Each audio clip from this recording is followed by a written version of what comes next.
চলমান পরিস্থিতিতে দেশ ছাড়ার চেষ্টায় বিগত সরকারের ঘনিষ্ঠ অনেকেই। সে কারণে সীমান্তে কড়া নজরদারি বিজিবির।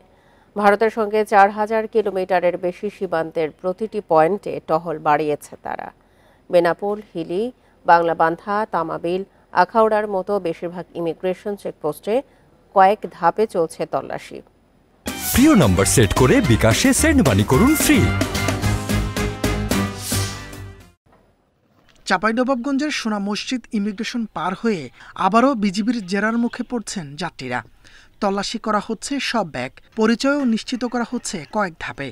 এই সীমান্তের বিভিন্ন পয়েন্টে অবৈধ পারাপার ঠেকাতে বাড়ানো হয়েছে টহল। চুয়াডাঙ্গার সীমান্ত এলাকাগুলোয় বাড়তি সতর্কতা অবলম্বন করেছে বিজিবি। এখানেও বেশ কিছু পয়েন্টে অবৈধ পারাপারের জন্য ঝুঁকিপূর্ণ বিবেচনা করা হয়।